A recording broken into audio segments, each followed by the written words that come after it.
Example 5.16.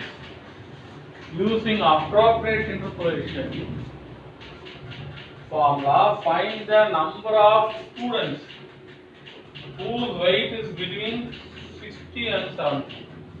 60 and 70 னா எப்படி இருக்கும்னா இது இந்த மாதிரி இருக்கும்போது இந்த இடத்துல வரும் நம்ம கரெக்டா பிட்வீன் திஸ் வரும் 70 வரும் இல்லையா?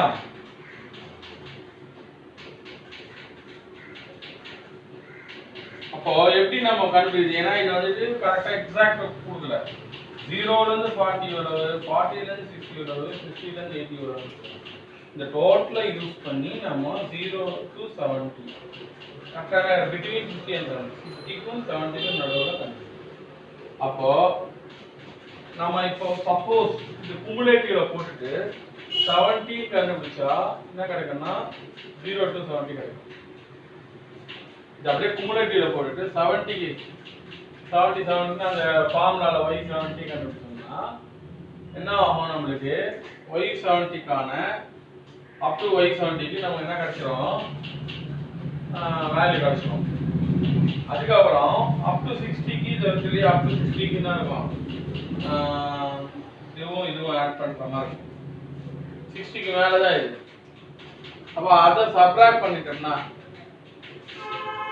அத அப் டு 60 சப்ட்ராக்ட் பண்ணிட்டோம்னா நமக்கு வரக்கூடிய ஆன்சர் தான் பிட்வீன் 60 and 70. சோ அதுதான் கண்டுபிடிக்கணும் நம்ம இப்போ என்ன பண்ணலாம்? சோ ஃபர்ஸ்ட் குமுலேட்டிவ் ஃப்ரீக்வென்சி கண்டுபிடிக்கலாம். குமுலேட்டிவ் ஃப்ரீக்வென்சி ஏன் கண்டுபிடிக்கணும் அப்படின்னா அப் டு 70 னா இது எல்லாத்தையும் ஆட் பண்ணணும். கரெக்டா எக்ஸாக்ட் 70 அப்படின்னு கண்டுபிடிக்க முடியாது. கிஃப்ட் டேட்டா வச்சிருக்கோம் 0 to 40, 40 to 60, 60 to 80 அப்படின்னு சொல்றாங்க. ஸோ 70 கண்டுபிடிக்கும் முதல்ல அப் டு 70 கண்டுபிடிச்சாதான் அப்புறம் அப் டு 60 சப்ட்ராக்ட் பண்ண முடியும். ஸோ அதனால குமுலேட்டிவ் தான் போய் ஆகணும். குமுலேட்டிவ்னா நான் இப்போ first below 40, below 60, below 80, below 100, below 120. Below 40 வந்து 250, பிலோ 16 வந்து ரெண்டையும் ஆட் பண்ணணும், பண்ணா 370 வரும். From below 80 na 470, below 100 na 470 plus 70 வரும் 540, 590. அதுக்கப்புறம் நம்ம எப்பயும் போற மாதிரி 370 minus 250 னா எவ்வளவு வரும் உங்களுக்கு 120. இப்போ இங்க 1 2 3 4 5 வேல்யூஸ் இருக்கு. del y போடும்போது 4 வேல்யூஸ் வரும். மறுபடியும் போட்டா 3 வேல்யூஸ் 2 வேல்யூஸ், அப்போ 1 வேல்யூ தான் அங்க நிக்கும். இப்போ 470 minus 370 100. அப்புறம் 540 minus 470 70. 590 minus 540 50. அடுத்து 100 minus 120 னா minus 20. 70 minus 100 னா minus 30. 50 minus 70 னா minus 2.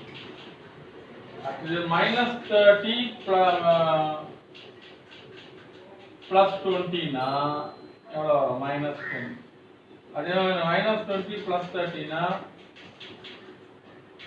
minus 20 plus 30 னா 10. 10 minus of 10 எவ்வளவு வரும் 20. so இதுல இது y0, இது del y0, del square y0, del cube y0, இது del power 4 y0. இத நாம இந்த இடத்துல ஸ்டோர் பண்ணி வச்சிருக்கோம். y0 del y0 del square y0 del cube y0 del power 4 y0.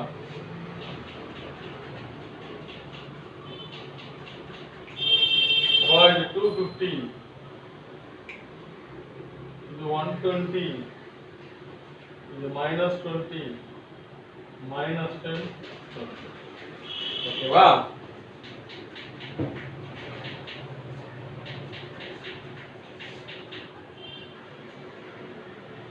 இப்போ First நான் ஏற்கனவே உங்களுக்கு எக்ஸ்பிளைன் பண்ணிட்டேன்.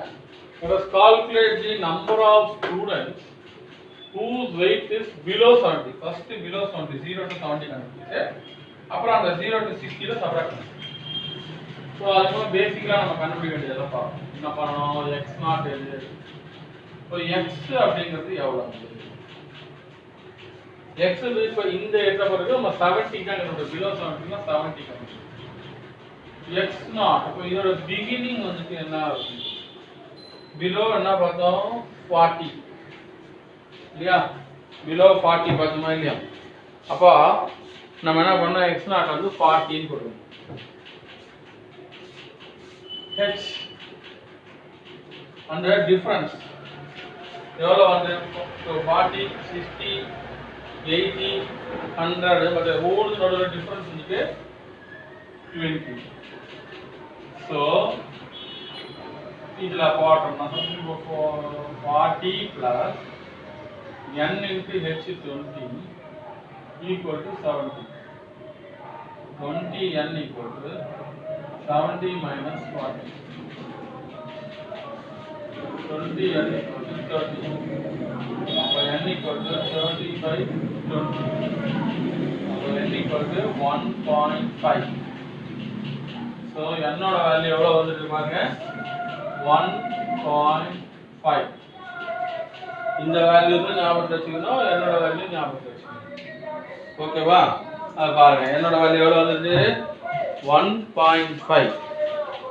கரெக்டா? இப்போ நாம இத வெச்சிக்கிட்டு இந்த ஃபார்முலால சப்ஸ்டிட்யூட் பண்ணுவோம். இதெல்லாம் பண்ணிடலாமா? இந்த கீழே நீங்க போன ஃபார்முலா நமக்கு இடம் போறாதுன்னா ரப் பண்ணிடலாம்.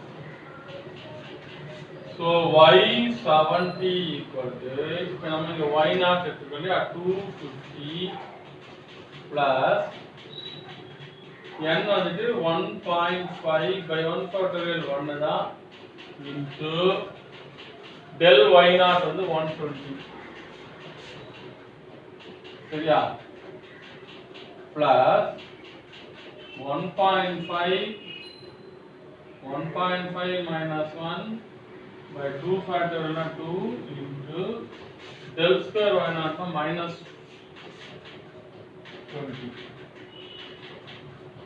plus 1.5 minus 1 1.5 minus 2 by 3 factorial 6 into minus 10 plus 1.5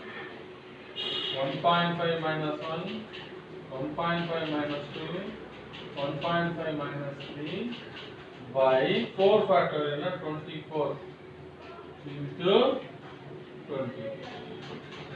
So இத நம்ம சிம்பிளிஃபை பண்ணலாம். y70 250 plus 1.5 into 120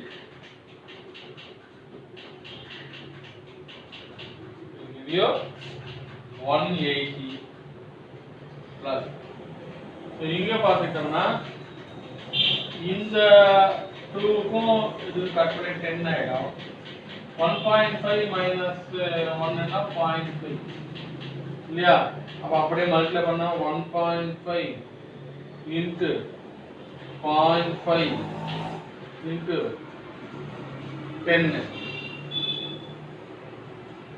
இதெல்லாம் 75 வருது. பட் முன்னாடி ஒரு மைனஸ் இருக்கிறதுனால மைனஸ் 75 இருக்கு. 75 எவ்வளோ இருக்கு பாருங்க பார்க்கலாம். 770 தான் வருது. இதுக்கு செக் பண்ணுங்க. 1.5 into 0.5 into 10 னா 7.5 plus இங்க பாருங்க 1.5 இங்க வந்து மைனஸ் plus 0.5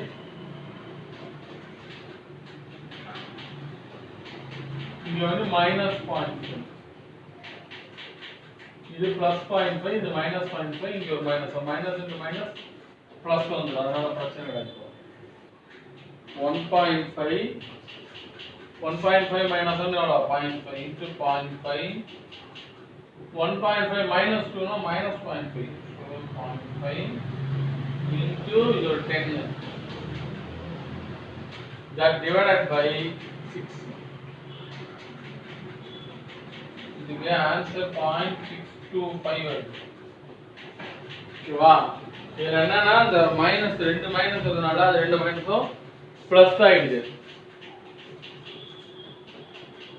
0.625 minus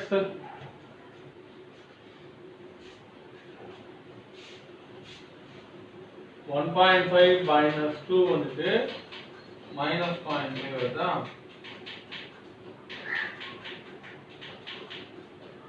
இங்க ஒரு மைனஸ் இங்க 1.5 minus 1 வந்துட்டு 0.5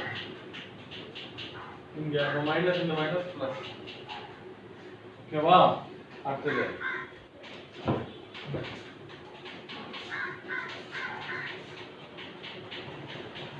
அடுத்தபடியா 1.5 இது வந்து என்ன வரும் 0.5 வரும் இதுக்கு minus 0.5 வரும் இது minus 1.5 வரும் 1.5 minus 3 னா என்ன வரும் minus 0.5 அப்போ minus into minus plus இங்க ஒரு plus minus into minus plus அப்போ plus இப்போ நம்ம என்ன பண்ணோம் 1.5 into 0.5 into 0.5 into 1.5 into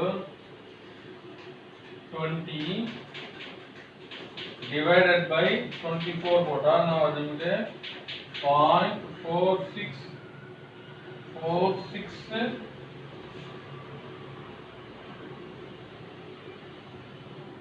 875 இப்போ இதெல்லாம் ஆட் பண்ணோம் y70 இப்போ 250 plus 180 minus 7.5 plus 0.625 plus 0.46875 so 423.59375 இது எவ்வளவு வரைக்கும்னா எது வரைக்கும் up to 0 to 70 இப்போ y70 வந்துட்டு நம்ம அப்ராக்ஸிமேட் பண்ணிக்கலாம் 423 க்கு 424 அப்படினா என்ன அர்த்தம் 0 ல இருந்து 70 வரைக்கும் எவ்வளவு ஸ்டூடண்ட்ஸ் இருப்பாங்க 424 ஸ்டூடண்ட்ஸ் ஏனா ஸ்டூடண்ட்லாம் பாதிங்க தான் போறாங்க 4 ஸ்டூடண்ட் இருக்காங்க சொல்ல முடியாது இப்போ நமக்கு கேக்குற क्वेश्चन என்னன்னா between 60 and 70 number of students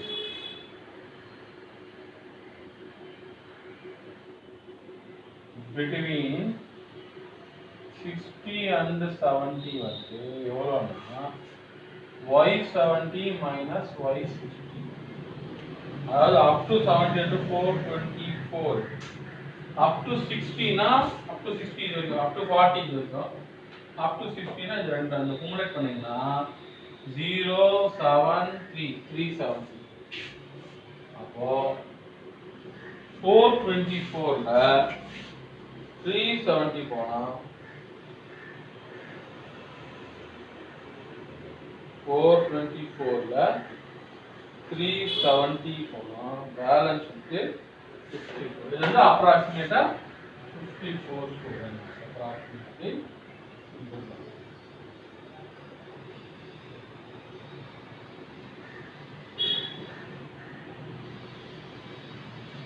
ஓகேவா இதுதான் இதுல ஓகே புரியுதா